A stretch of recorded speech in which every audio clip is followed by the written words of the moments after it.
YouTube, so I never know when I'm actually live. I've But got I'm it. gonna go ahead. You've got it open? Yeah. Okay, are we live? Nope. Okay. Oh, it says Yeah, I'm gonna assume we are by now. So if we are live, hello everyone. Thank you so much for coming to February's Book Sisters book chat. Today we are so honored to have the wonderful Brittany Cherry with us. She is the author of this month's book club pick, which is Southern Storms. But today we're here to talk just about everything. And she's got a new book coming out Wednesday. So thank you so much I'm sure this is a very busy time. So thank you so much for coming on with us, and go ahead and introduce yourself. Yeah. Hi, everyone. I've never done like a YouTube live. This is so exciting. Yes. Yes. I am author Brittany Cherry. Some know author Brittany C. Cherry. I've been writing romance. I wrote my first romance when I was 14, but I've been publishing since, I want to say 2013. So Wow. like my 8th year. And yeah, I have about, coming up will be my 16th book I'm publishing. So Yeah. I've been typing a lot, but I have a lot more to come. So Cool. I Gosh, want to know I about wanted this to like ask you so much. 14-year-old Brittany C. Cherry romance or Brittany Cherry. yeah. So can we dive in there? It's not that exciting, but I come from a writing family. My mom's an author. My younger siblings write, so it's always been a creative household. So I've been in love with like rom-com movies my whole life. Mm-hmm. Pretty much all of them. And I was such a shy kid when I was 14, but I had such a crush on this guy who I would never talk to. So I'm like, if this was a rom-com, how would it go? Here's what would happen. Okay. How I typed it out. So I typed my first one when I was 14, and it was probably really bad and really awful. I would send chapter by chapter to one of my friends, and she would be like, "Oh my God, this is amazing." Oh my gosh. So do you have it somewhere? No, I don't. Oh no. I had it, but yeah, that was my first baby. Oh my goodness. I love it. Well, so how did you get into reading, or are you a big reader? Oh yeah, I'm a big reader. I like audiobooks. I know people judge that, Yes. but audiobooks when I'm driving, when I'm cleaning, I just love to listen, and I love the narrators and everything. But I got into reading. I remember in middle school, we read the book Speak. I just remember it like ripping my heart out, and I'm like, how can words do this? And then I fell into like the other books, like, and then there were none, and all the books we read, in high school, and then ever since then, I just fell into romance. I remember taking a Shakespeare class in college too, and I fell into all of his plays and screenplays, and I was like, wow, he can write love in a very, very sad English. Yep. I wonder if I can break hearts too. Like, yes, you can. You can. As I'm almost done with part 2 here, and I'm like, I can't. I need to like emotionally gather myself. I love Landon. I in the first book of that one, like young Landon broke my heart so much writing that. But I really adore him. That was a good one to write. Yeah. Yeah. So how do you do you meet your characters first or your storyline first? Like, what's your process like? I meet the characters in a scene first. Oh, so wow. I see a very dramatic scene in my books normally first, and that's the first thing I write. And we kind of go back there, and I'm like, okay, say Landon from that book, this is where he is at his lowest. What got to this point? And Okay. what does he need along the way? And I work backwards that way. So do you have do you get on where do you find the inspiration? Everywhere. Just people watching, because I was shy as a kid. Like I would study how people interacted with each other and how they talked. And I always think like, what would happen if a plumber fell in love with a millionaire? Or what would happen if a teacher fell in love with a fireman? Like, what would that look like? And what would their struggles be? And how can you relate a millionaire to someone who isn't privileged in that way? How would they connect on a human level? So I'm always intrigued watching others. Yeah. So how did you, when your first book hit Kindle Unlimited, like, how did you feel? What was that like for you? Yeah, that was super exciting. Oh my gosh. The first book I put in Kindle Unlimited because it wasn't around when I started publishing. So, so in 2014, I put Loving Mr. Daniels in it. And that was the first book that kind of did well for me. And I remember putting it in Kindle Unlimited, and I was like, Mama, what's happening? And it's crazy to think that people are reading these books that I write. It was very surreal. It still is every day. How did you decide to take the Kindle Unlimited route? Yeah, because there's such a good opportunity to reach more readers, and readers on a budget. We're all on budgets, and I think it's a very cool opportunity to expand my readership and reach more people. For sure. I know. So right now there is a readathon going on called the Black Author Readathon, and like TBRs are like Brittany C. Cherry, Brittany C. Cherry, Brittany. Everybody's TBR. And part of that is because like you read one of your books and you're hooked, you know, and then the other part is that accessibility of like, okay, so now I am able to go binge all of your backlist as I may or may not have done, you know, and I just love that. It's really cool because if you think about it, I have 16 books, and if you have to pay like $3.99 or $4.99 out, it can add up. So I love the opportunity, especially during the events of the world right now. Like it's very hard for people to toss money towards reading. So I love that people are able to reach out and have KU and experience as many authors as possible. Yeah. So did you grow up a romance reader? I was more into like suspense and everything. So like I was saying, I was a romance movie buff. We can talk about them all right now, and I will. What's your favorite? Oh my God, Pride and Prejudice. The Knightley version is okay. I know that's a hot topic, but it's my favorite, and I love all the cheesy ones too. Like you can't go wrong with a Jennifer Lopez rom-com. That McConaughey one. They're also good. The Wedding Planner. The Mother-in-Law. Oh my God, they're so good. They're so good. I just watched When Harry Met Sally for the first time last night. I watched When Harry Met Sally, and I was like, what took me so long to watch?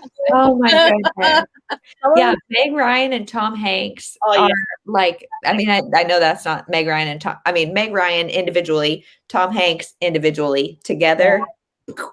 Mind blown. So good. You got all of them. Oh, so good.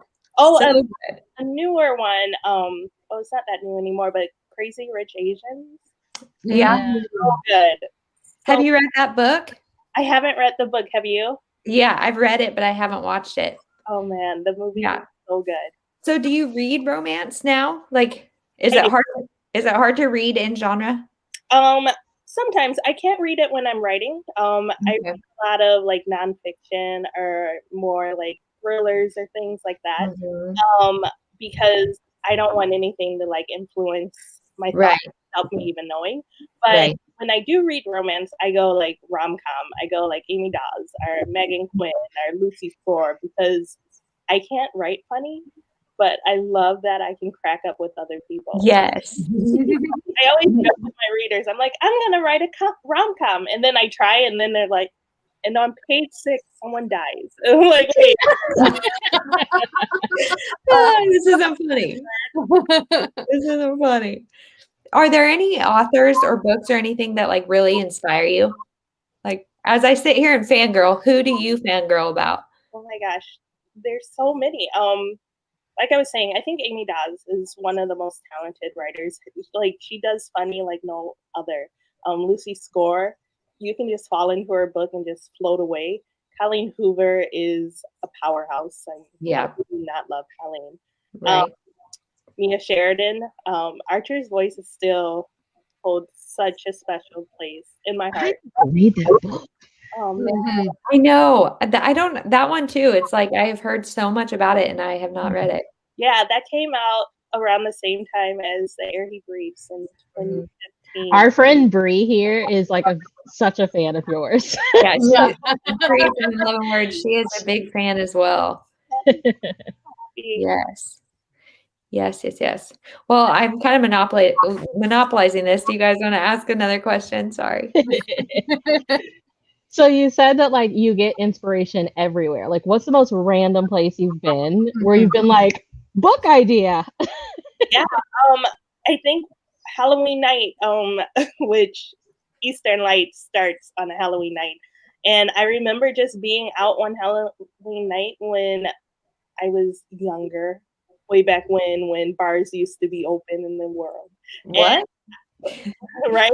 Crazy. Yeah. But I just remember seeing so many random costumes, and the way people interact on Halloween is just very different. Like everyone acts like they're your best friend, but they're also dressed as like a hot dog or something. So right.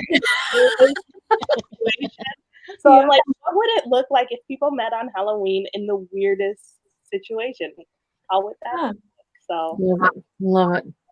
Gosh. I feel like as a writer, your brain is just turned on all the time. Like I can't miss a moment. Yeah. I have that thought, and then I'm like, I don't know. And then I move on. I can't develop the story at all. I don't know. It can get a little annoying sometimes because like the mind is always going, and I'm sitting here talking at dinner, having a conversation, and then my characters are like, "Hey, what about that?" And I'm like, "Shut up! This is the time." Yeah. And then you have characters who cross from other stories, like you're writing one, and then this other character is like, "Hi, I'm Brad. I want you to write my story." I'm like, okay, so that's what I need to know next is, so all of your books, not all of them, but most of them are a part of a series. Like we have the Element series, the Compass series, and things that are related. But like, to my knowledge, correct me if I'm wrong, that Landon and Shay are the only two that are like direct sequels. And that comes from Eleanor Gray. Like, so how do you do the whole sequel thing? And like, are there Easter eggs mixed in all of your stories, or how does that work? Oh, that's such a fun question. So the Element series is actually my only standalone series. So the new one, the Compass series, has connecting characters. Like in Eastern Lights, you meet Connor when he's younger in Southern Storms. Okay. So, but I always want to do stories where I can like take this big theme and set it to 4 different books and see how it works. With the Compass, it's locations around the U.S.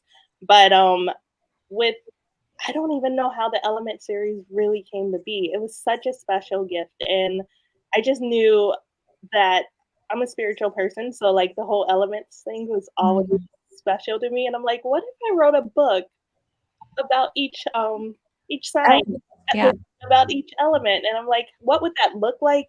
Would they have connecting characters? Would they not? And how would I go about it? And that's how that came to be. Okay. Interesting. And so like Landon and Shay, I have binged these the past 2 days, really. And so it's like these 2 characters, I mean, I have fallen in love with them, and they get what, 600 and something pages. How did you decide that their story couldn't be contained in one book? It was at first, and it was the second book that it was. Okay. So, but then when I was writing it, I'm like, this isn't enough. I need to know how they were when they were younger. How did they connect? What was their backstory? And I'm so glad I did that. Yes. Seeing Landon as a young boy struggling with depression, you don't see that a lot in books as much. You see a lot of strong men. You don't see them break down as much. So I was very excited to explore that element, because I knew as he grew up, we would be able to see him defeat some of these issues, because in life, you start down here, but you get to build and become the man or woman supposed to be. So I wanted to take that journey. Yeah, so if anybody has not read it, the first Landon and Shay, we meet Landon and Shay, and they are like high school age, and they both have like such a deep like storyline going on. They both have a lot of stuff going on, but in this book, it's Landon that is struggling with mental health, and so often we see, they're all under these pressures, and a lot of times it's the girl that is the weak one, kind of depending on the guy, and but this one, it's like he's got mental health struggles for sure, but they are both so like this starts as an enemies to lovers, and yet they are both so like kind and there for each other, and just kind of seeing that role reversal and like seeing that it's okay to break down, and the way mental health was handled, it was just so good. And I've never read anything like this, honestly. Yeah, and I think with my stories too, it's not always just about the two main characters. I feel like the supporting cast really adds so much to the journeys, because that's how it is in life, right? It's not just you; it's everyone around you who adds to the story. So, some of my favorite side characters, were from Landon and Shay. So Oh, really? Yeah. Like the friend group? No, Shay's grandmother was Oh, yes. favorite of mine, on how she's just so sweet, and she would check in on Landon, like, how's your heart? And just having those people who look over you when you're struggling, I think is so important. Yeah. I was like yesterday years old when I made the connection, because like I read the first one and I'm like, I want her cousin's story. I want to know what this book is. And then I was like, I've read her cousin's story. It's my favorite. Like again, Shay's cousin is Eleanor from Eleanor and Gray. And so I read that one first. And that connection. Can we just plug that like you have some of the most beautiful covers out of it? Yes. Like gorgeous covers. But have you guys seen, so she redid the Element series, and they are all just so pretty. Pastel, And they're buttery, and they're like I said, I just want to like rest my head on them because they are so wonderful. Yeah, Mary, she's this amazing cover designer, and she created like so many different versions, and I was so picky, but then she came back with those, and I was like, yeah, done, perfect. So you said that you start with like your characters in a specific scene. Yes. Then what happens? Yeah. I'm not a writer. I just find it so fascinating how writers make magic happen, because I'm such a weird writer. So I don't write in order, as you can tell. I pick a scene, but then I try to go back to the beginning and have them meet cute. How are these characters going to connect? Okay. Because knowing that backstory a little can help lead the way. Like, if I know what he does for a living, and if I know what she does, how will they cross paths? How will they come into the same world? And then I work forward from there. But if I get stuck, I just skip to something else. I'm like, okay, but I know I want this scene to happen, so I'll write it now, and then I'll come back and connect the pieces. My mind is like a big puzzle, and I'm just plugging it in as it goes, hoping something comes out of it. Yeah. So are you able to work on just one book at a time? Oh yeah, I have to. Yeah. I try to write more than one at a time, and it's challenging. Like, it's too chaotic. Yeah. Yeah. you deal with some like really important stuff in your books. So like at what point are you like, because I think like having a male character with mental health is amazing, because that's not something that men talk about. I think women were very open about it, but like at what point are you like, I want him to go through this, and I want him to grow and for it to show this? Like, is that stuff that you have to kind of reflect on, or like once you meet the characters, you just know like this is his like arc? Yeah, once I meet the characters, I kind of go into books with the main issue that I want to tackle. So I knew I wanted to write a male character with mental health issues. I knew I wanted to write a female character who was strong and bold and would be there for him. So I kind of go in knowing those details. Okay. Like with my book Disgrace, I knew I wanted to write about a woman who dealt with miscarriages, because how would her life look, and how would she heal, and how would she learn to forgive herself, and heavy issues like that. So I normally know the big issues that my characters are going through. I just don't know how to get them through it all. Yeah. Do you have a lot of sensitivity readers and things, or how? Because like I've read almost all of your backlist, and every single one I feel like you have done right. And so like how do you do that? I don't know.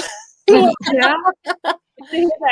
I don't have I have beta readers, and my betas are we're on the same wave, so they understand like the level of emotions that I put into my writing, and they come back and help me shape it and make it stronger and fix spots that just aren't right, and help me add things that are missing to add a little heart here and there. But mainly, I'm just a very emotional girl. Cry so easily for like beautiful things too. Like if I see like a puppy learning to walk after a oh my God, where you go? Like I get so happy. So I'm just a very, very emotional person, I think. Do you know your Enneagram number? I'm a 2. You're a 2? Yeah, Okay. yeah. That, 2 is the helper. yeah. Yeah. That doesn't really surprise me. I'm a 4. I forgot what it means, but I remember at the time being like, "That is me." So I'm sticking with it. One of my other friends got me into those numbers, and she's like, "Brittany, you need to start using it like for your characters. Like, find out what your characters' numbers are." Which was so fun because I did it for the first time with Eastern Lights, and I'm like, Connor is such a 6. Yeah. Well, and Landon and Shay has the 5 love languages in there. And I loved that too. And I had a creative writing teacher who put us through the exercise of doing the ING, whatever those ones are, for our characters. Yeah. And that was a ton of fun, and it really shaped a lot of things. It was very interesting to do. Yeah, I love like reading up on them, and then Yeah. I fell into such a deep hole once I learned about them, and I would look at people. I'm like, "You're such a 7. That's very 7 too." Yeah. That's my husband. He is, I think, a 5. I think, and I'm like, there's times where I'm like, you're just a 5. Like, I can't explain this any other way except to say you are just a 5. Like, and I don't So mean crazy just a how 5. on point it is. I'm like, we cannot not believe in this. It's so on point. It also helps me understand people more because as I do, before I like dug into like self-healing and self-work, I would look at people and be like, why don't you feel so emotional like this? Like, and then I'm like, oh no, I'm just like extreme. Like I'm just up here. And it's not even that I'm wrong or they're wrong. It's just who we are. We're wired. Yeah. So once you know who they are, it's much easier to be like, okay, I see you and I respect you and love you and understand. Right. Yeah.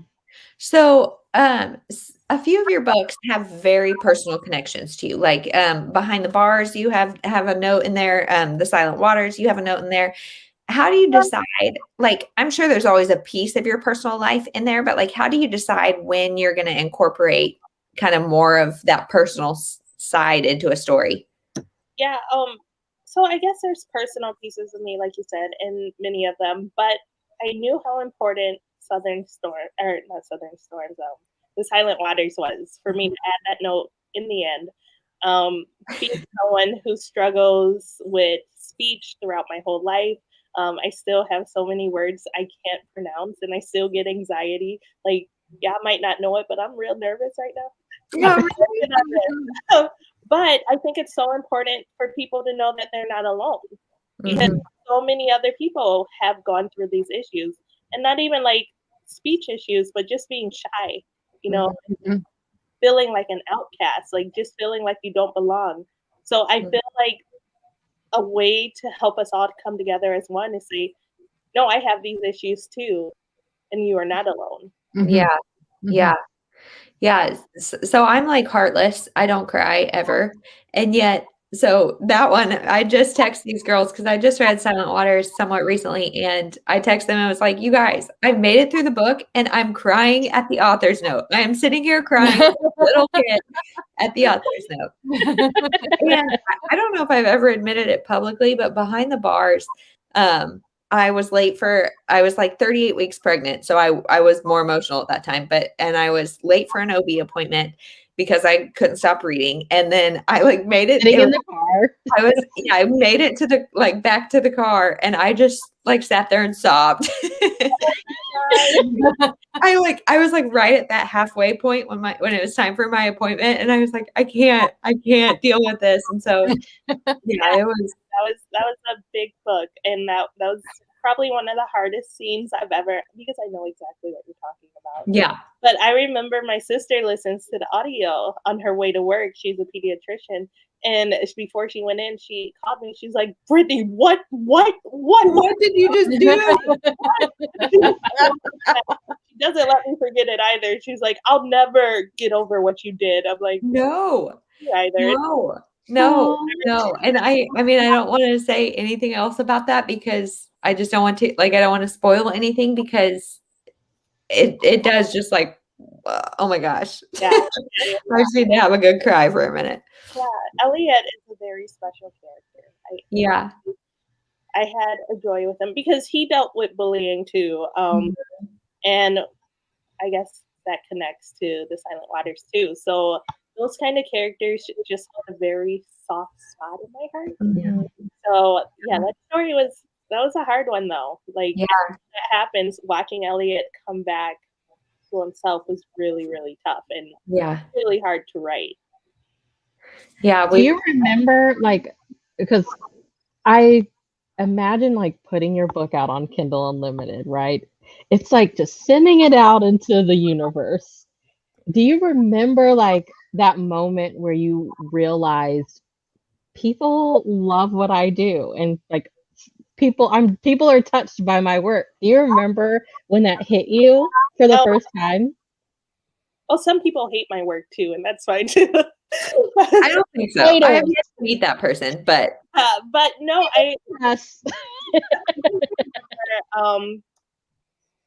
it was with Loving Mr. Daniels, and see, I'm emotional. I'm a 2. I'm going to get teary. But this woman emailed me, and she said, "I just need you to know this book helped me so much, and I read it sitting in the hospital while my child's going through cancer, and it was the only thing that gave me light." And I was like, "My words helped you," and it just blew my mind.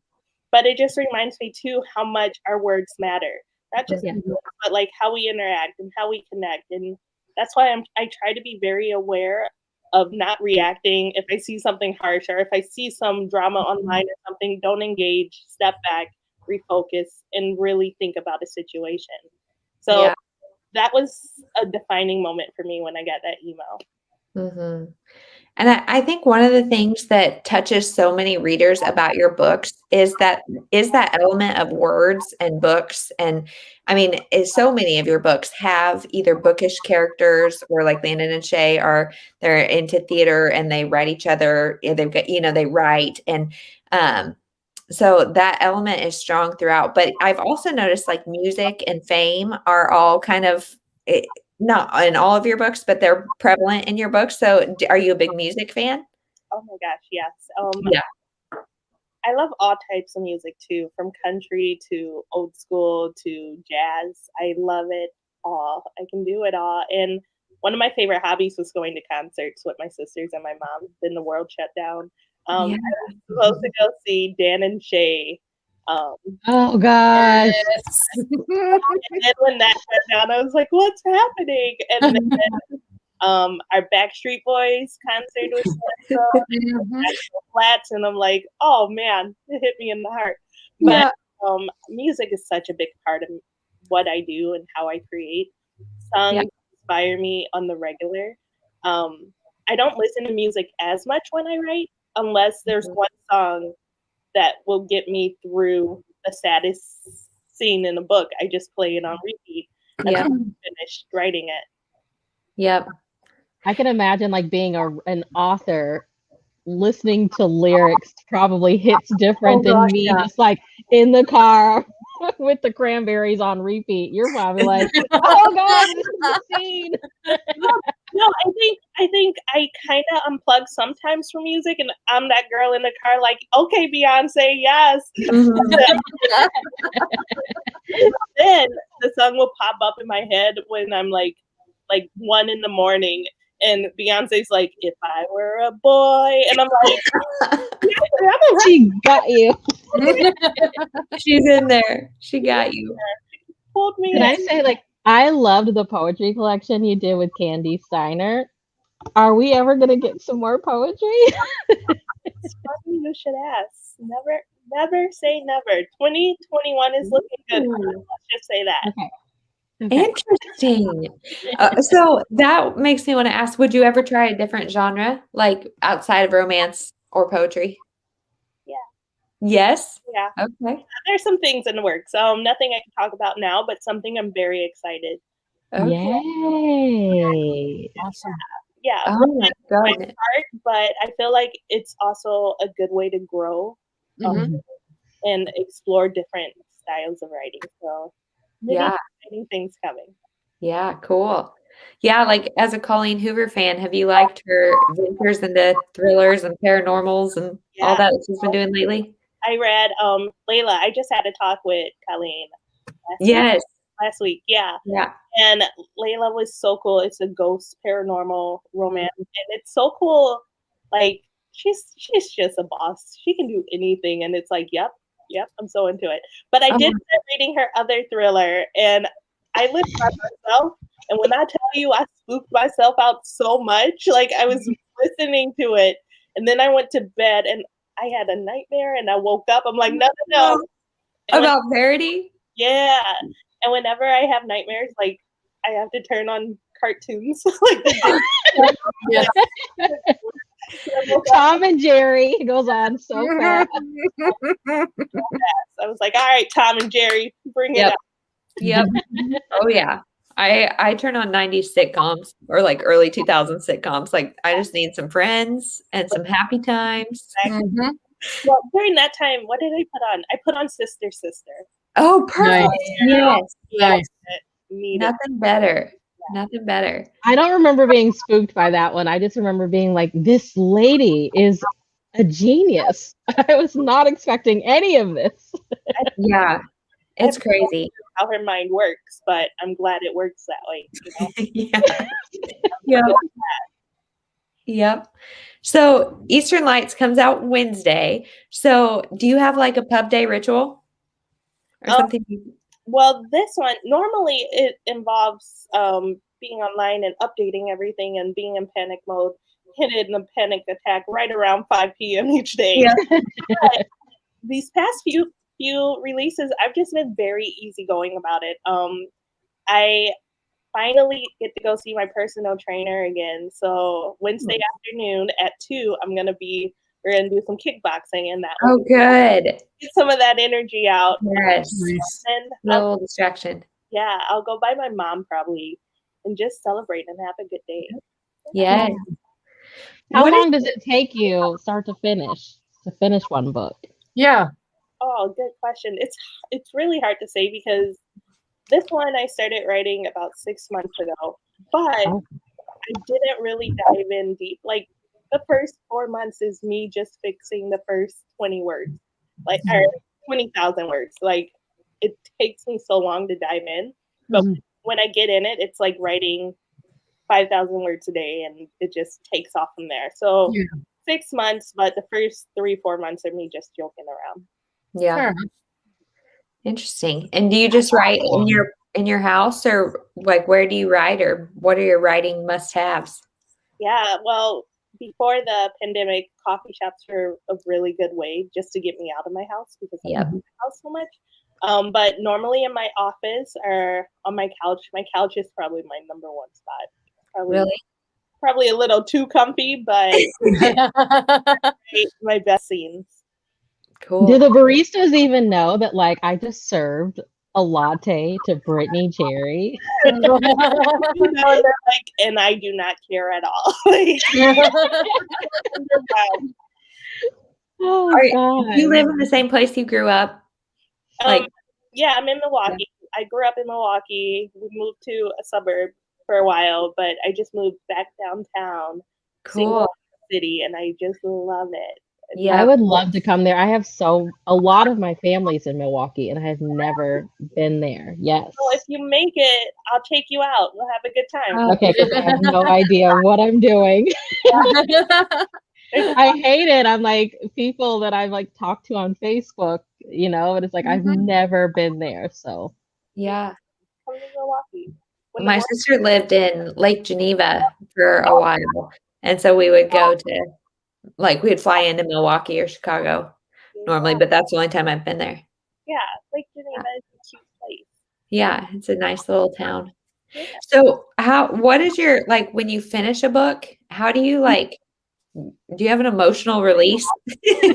Yeah, I call it a relief, just like a relief line. Like instead of a deadline, it's like just instant relief. And there's like anxiety that happens when like advanced reader copies go out, like just the waiting. But after like the day of release, it's like, okay, well, I did it. I did the best I can.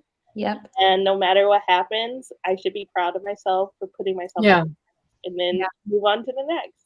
But I can give myself a little vacation. I used to not. Now I'm like, okay, I'll take 2-3 weeks off. Good for you. Yeah. Unplug a bit. Yeah.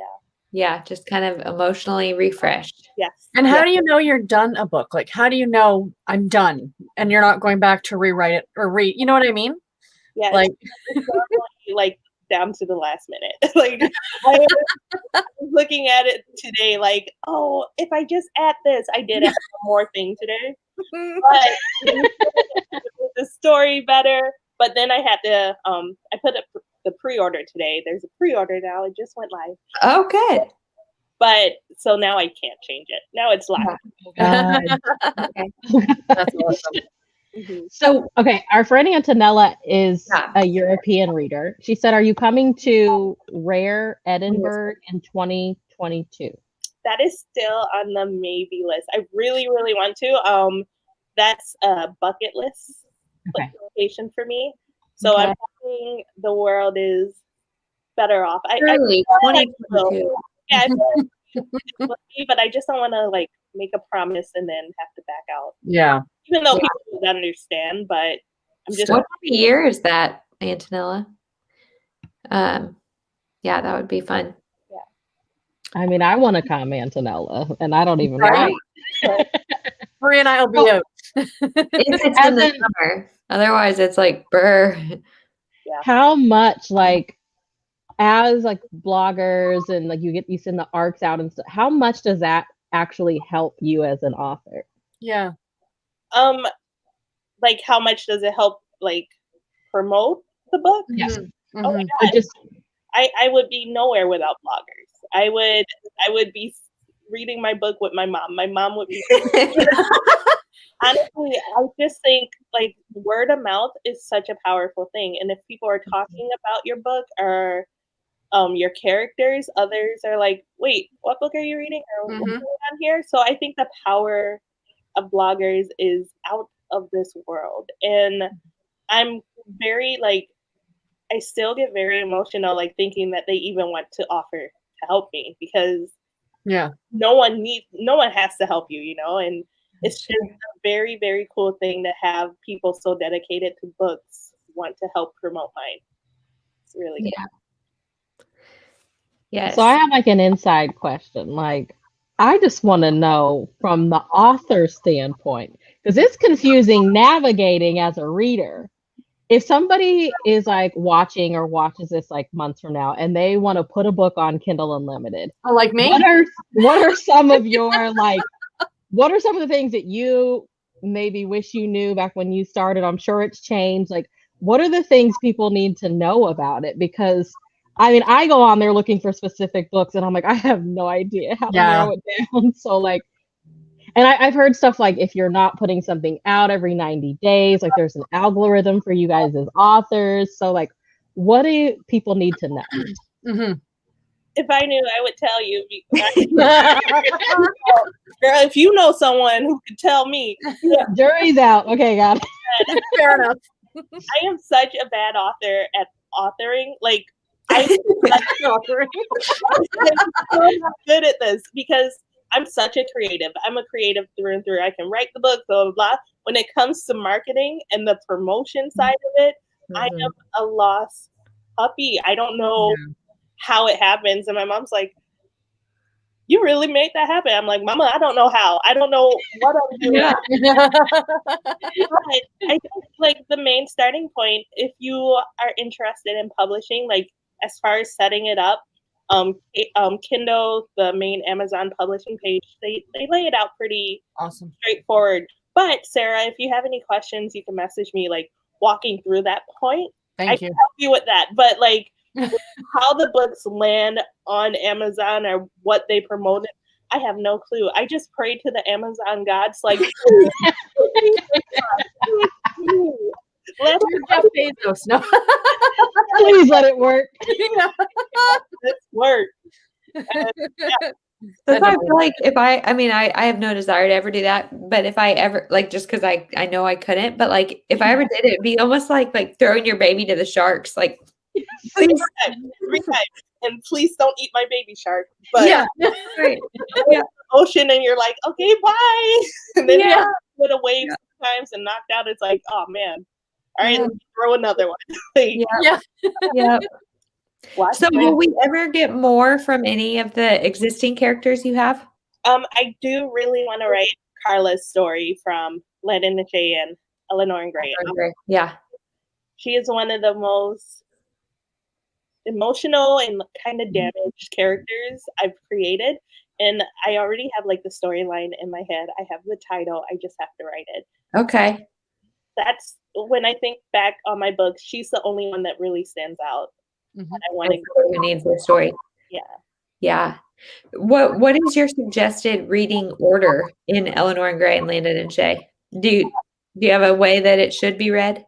I would say Eleanor and Gray first, followed by the duet, Landon and Shay duet. Some people can read Landon and Shay, then Eleanor and Gray, then the second Landon and Shay, but I don't think I wrote it to work that way as well. You have to read Landon and Shay straight through. Yeah, I agree. Bree from 11 Words said, "What's your favorite book you've ever written?" It differs daily. So my top two favorites, I think The Silent Waters, because it has that personal connection to me. It's like I poured my soul in out there and hope people would understand Maggie May. She's one of the most intriguing characters I was able to write. But The Gravity of Us, Graham Russell is one of the grumpiest characters, but I love him so much. I have a lot of Lucy in me with the whole spiritual hippie vibe. Like a lot of me is in there too. So I loved writing those two. I wrote The Gravity of Us in 3 weeks. Like, wow. Straight through. It just came to me. Oh my gosh. Yeah, it was a completely different story that didn't feel right. And then I'm like, no, I'm just gonna start over. And I wrote it in 3 weeks. Wow. Gosh, I don't understand that. That's amazing. And you know, like that story is like on your heart, screaming to be told. And like you can't do anything until it is done. I mean, that's what I imagine it as. Yeah, exactly. It was such a fun writing experience too. Like it just came to me and I was like, all right, cool. Yeah. So when you're like indie, like, is there more freedom for you as an author? Like, yeah, well, I work with like Amazon Publishing too. I have 2 books with them. The next one coming out this summer, and my editor over there is one of the kindest women alive. Like she's so supportive in whatever my dream is for the characters. So it's very, very cool that way. But I feel like I put extra pressure on myself because I feel like if I don't do this well, I'm letting someone else down. As opposed with me indie publishing, I'm like, all right, I can let myself down. Whatever, no big deal. So I think it's just an added pressure that I put on myself, which sometimes can pull me out of the story more than I want it to because I overthink things. As opposed when it's indie, I just go, blah, blah, blah, this might suck, but I like it. Yeah. myself to suck more, and I stop. I don't overthink it as much. Yep. Yeah. Antonella asks, what book or character surprised you the most while writing? Oh, that's a good question. I would say Jackson from Disgrace. He's quite the jerk in that book, but watching him, like, there's something for me, you guys, about a man who loves his dog. Like, I just like you. Pets are symbols. They're always a symbol for something. I swear, whenever I'm dating, if my animals don't like you, that's a sign. That's a warning. For sure. For sure. Yep. But writing Jackson was so fun because there's something so sweet when you have a grumpy character and they show a little light and they show like their soft side. I love breaking down those walls. So when I was able to break him down, it's like, oh, I get you. I understand why you're the way you are. And I love how you love your dog. Like, yes. I'm trying to see if we have any that we wrote down. Anybody else in the comments have questions? Feel free to ask. Yes. So who are some of you? Okay, so we talked like like when you're not reading romance and you read something else like nonfiction. What are do you have specific authors or specific like other like who are you reading outside of romance when you want to pick up something to read? Well, I'm currently reading nonfiction. James Clear, Atomic Habits. I think it's James Clear. I might be wrong on that, but it's such a solid book because I don't know if you guys follow zodiac signs, but I'm a Pisces, so I'm kind of floaty and I'm all over the place. Woo woo. Hands up, Scorpio. I'm a true Scorpio. I love it. I love it. One of my closest friends is Scorpio. Oh, I love her. She's a mess. I can never call someone a mess because I'm such a mess. It's like, yeah, don't compare to me yet. Like, I finish writing books, honestly. But Atomic Habits has helped me so much, like, sit down, focus, and organize my life better. And it made my writing process better. I take pressure off of myself, and I set limits. I'm like, okay, I only have to write 1,000 words. I don't have to write 1,000,000 words like other authors do or whatever. Like, I just do this and feel good about it. And that book has really helped me with that. Yeah. That is like, I've seen that multiple times at like the library or the bookstore. And this is the first time that I've heard anybody talk about it. It's so good. If you go on Amazon too, it has like a solid 5 stars, like 24,000 reviews. Like, it's that good. And I feel like a spokesperson for it because I've been telling it. But like, I feel like my mind is so floaty just to be so solid. Yeah. Like, I even remembered this interview. Like, right in like, okay, I'm gonna make it on time. So it just helps me focus and show up in the best version of myself that I can be. Because I think a lot of times those books can be really hard. Like, they get promoted a lot and then you read them and like, this is kind of judgy. I don't know if I like this. So like, I have put awesome judgy books, and I won't say who, but there's some points where I'm like feeling it. Then I get to like chapter 5. I'm like, wait, you're kind of mean. Like, people. That's not cool.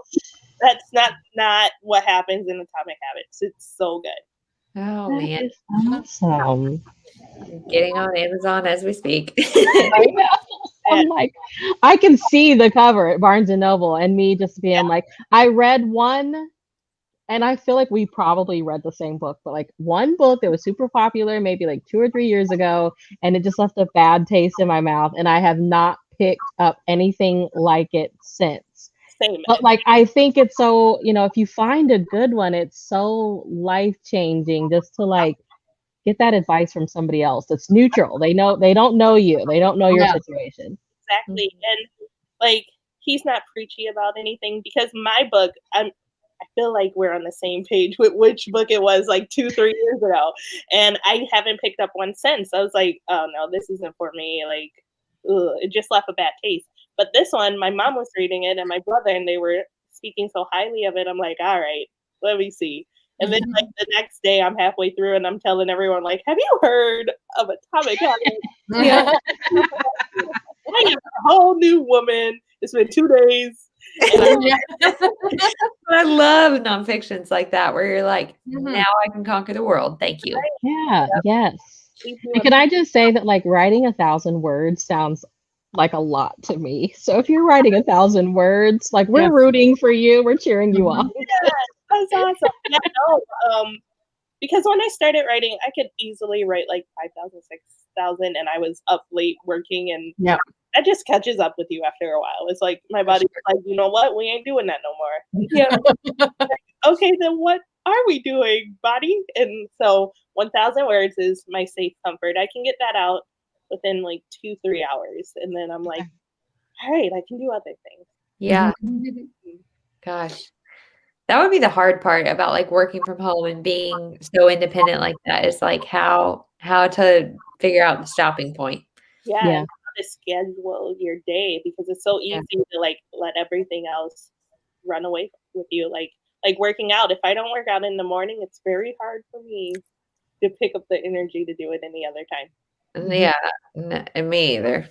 I love working out, but if it doesn't happen by like 10 a.m., I'm like, I'm done. Yep, done. What thrillers do you like? Say again? What thrillers do you like? Well, do you count Colleen's as a thriller? I would say so, for sure. Probably not a thriller. I love like the Girl on the Train and those type of style books. Like I fall into them so quickly, and if it's really good, like I love when like the hair starts standing up on me. Have you read Behind Closed Doors by B.A. Paris?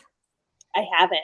I would say if you like domestic thrillers at all, pick that one up. And like, because I was like so stressed out the whole time reading it, but like in the best way. It was so good. Say the title one more time. Behind Closed Doors. Okay, I'm gonna look that up. Yeah. And did it give you like, ooh? Yeah. Oh, yeah. Because it's about a couple and what's going on behind closed doors. And I mean, it's just so like creepy and like smothery. I don't like. It's just so good. It's so like ooh. Exactly what I want. That's What can I ask you, ladies? What's your favorite things to read, like in romance or any genres? Where do you fall? All of it. All of it. So I like more like the deeper things. Like it's not going to get a 5-star for me unless I'm like on the brink of tears. And I love, you guys know that I love getting to see characters as kids and then later as adults, like just that connection and seeing that progression and character arc is so meaningful to me. Well, I didn't start reading till 2017. I picked up my first romance, so I feel like I'm exploring still. Like I've been reading more romantic suspense this year and paranormal. Rom-coms are my heart. I've been reading more Harlequins because Sarah introduced me to them. So like I just think it's fun to like dip my toe into stuff and like figure out what I enjoy. But I just think romance authors are rock stars. I don't know how you guys like take a trope and like make it your own spin on it, and it turns out wonderful. It's incredible. So yeah, I've been reading romance for over 20 years, and it's like everything: historical, romantic suspense. The Harlequins have my heart. That's because that's where I got my start.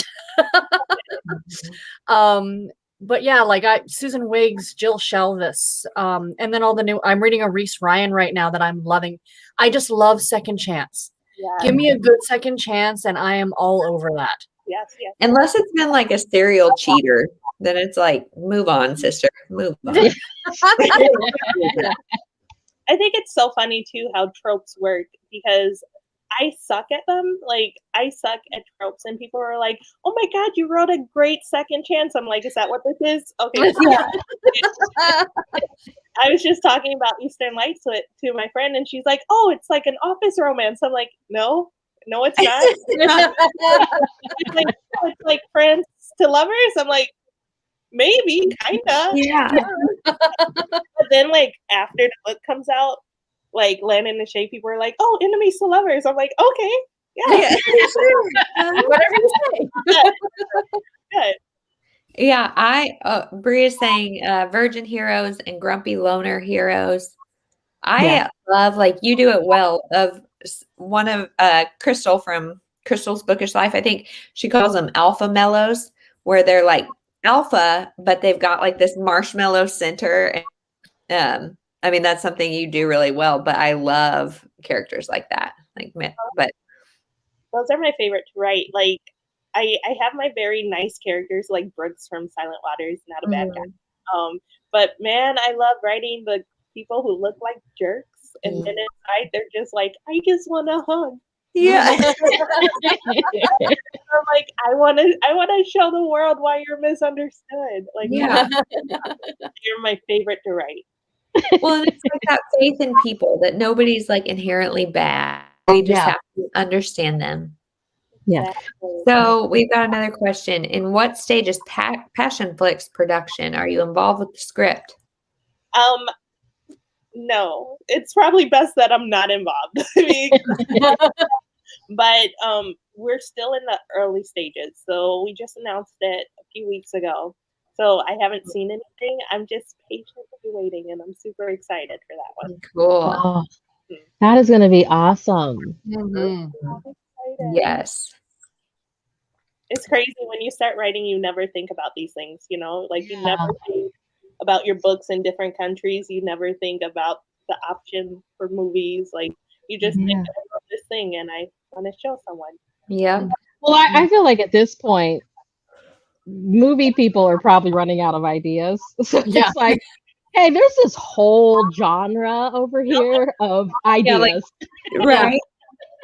All these people who have already written stories, I just have to put literally. Right. Yeah. It's a very cool thing. It's fun seeing things like cross over to like film stuff. I feel like there's always that nervousness too, though. Like, I hope they don't ruin my baby, but but you know. I mean, as fans, we feel that way, you know, like when Bridgerton came out, I'm like, please don't ruin Bridgerton for me. It's my favorite. I can imagine as the author how you must feel if that's how you, the reader feels.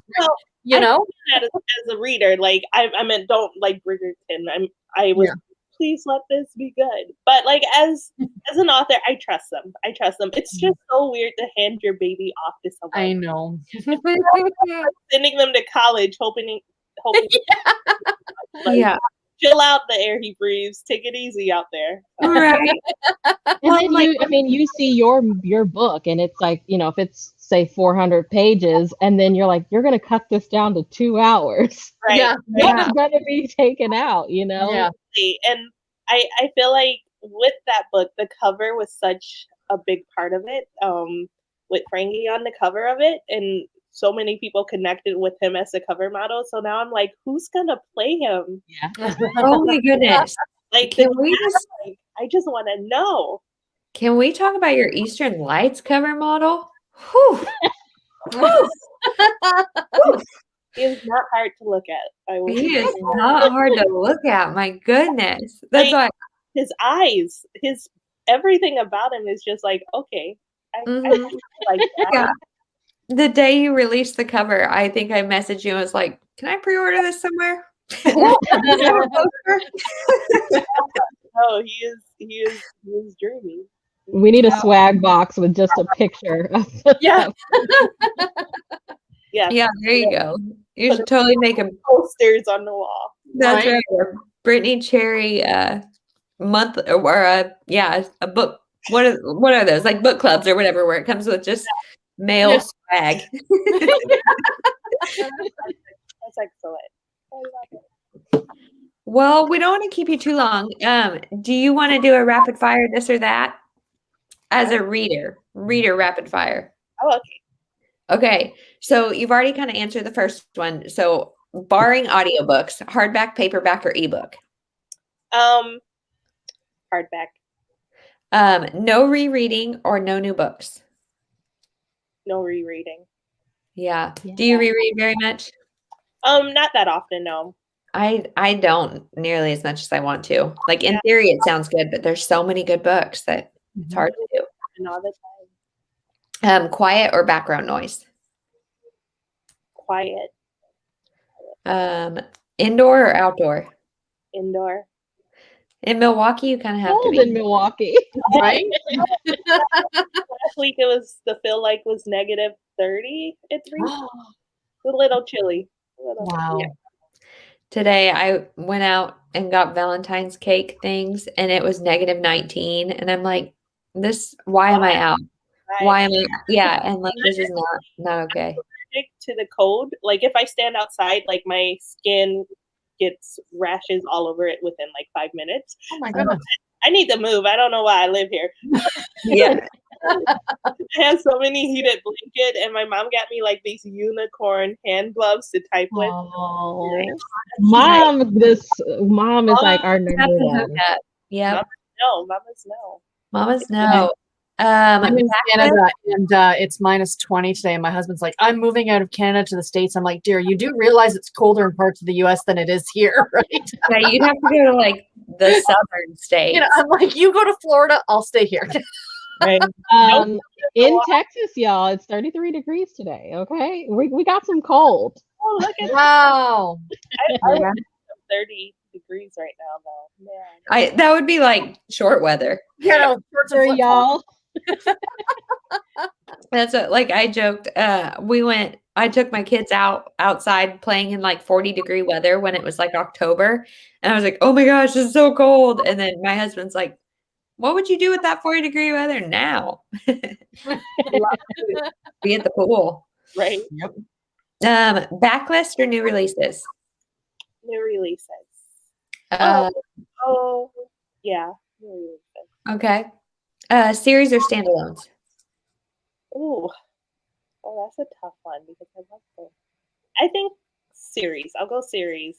Yeah. What do you feel like is the sweet spot for a series length? I would say 3 or 4. Yeah. But you do like a good enough spin-off where like now we're talking about their kids. That's awesome too. Yeah. Yep. Coffee or tea? Well, right now coffee. It's Right sweet. now. Okay. It's coffee. Yeah. Yeah. And then what's your favorite snack? Favorites? Oh, I just found from Aldi's they have like dessert hummus. Oh yeah. Yeah, and they're like cookie or a sugar cookie one, and I eat it with like fruit, and it's so Okay. So I've seen that, and I'm like, what do I dip in that? Like pretzels, fruit, graham crackers. It tastes like cookie dough. Like Really? it tastes like cookie dough. It's so So good. just a spoon. Is that kosher? Is that cool? It's in my house. So it's fine. It's fine. But yeah. That feels like something I need today. It's just a spoonful of cookie dough. And it's crazy because now the store, you know how when we were kids, like you couldn't eat cookie dough. Now it says like safe to eat, and I just Yeah. Don't mind if I do. don't. But you mind know what? if I I mean, we survived as kids. It's fine. do. I definitely did. It's fine. Yeah. Can I Well- ask one more question? Yeah, of course. So, do you have any like lesser known authors that you want more people to read, or you think more people should read? Absolutely. And I don't even want to call her lesser known because I'm pretty sure a few people know her, but she's like one of my closest friends, Danielle Allen. She's a Black author who is just, her talent is out of this world. Like, she's funny. Her books are sexy. If you like steamy, Danielle Allen is one to really, really dive into. And on the flip, Dylan Allen is also a very insanely talented Black author who writes words that punch me in the gut in the best way. Ooh. Very, very talented women. Are you spelling Allen Allen or ALAN? Llen. Okay. I'm familiar with both of those. Our friend Stephanie from Steph's Romance Book Talk. I've heard her speak of both of those. So thank you. Love her. Mhm. Cool. Yeah, my mom is currently reading your books, and she was like, "These are steamy." So They have parts, Mom. They have parts. Let's not talk about it. yeah, I mean, some books are steamier than others. I will say that. Like my next, like Eastern Lights isn't that steamy. It's more of a Well, like, I was talking to her over lunch and I told her, because I normally don't really love a whole lot of steam in books, but I was like, I love it because it's like, it's so emotional, before it ever goes there. It's so emotional. yeah, they got to work for it. Yeah. Mhm. Yeah, they are slow burn at its finest. Well, I think we'll let you go. I'm trying to see if I missed any questions in the comments. Nicole says she loves all your books. Yeah. Antonella loves Dylan Allen. Yeah. Amazing. Antonella's overseas somewhere. So thank you, Yeah. Antonella, for hanging out with us. Thank you. Okay, well, thank you so much. If you ever want to come back, you're always welcome. Thank you for having me. You ladies. Thank you. Yes, happy Galentine's Day. Yes. Oh, this was the perfect Galentine's Day. Right?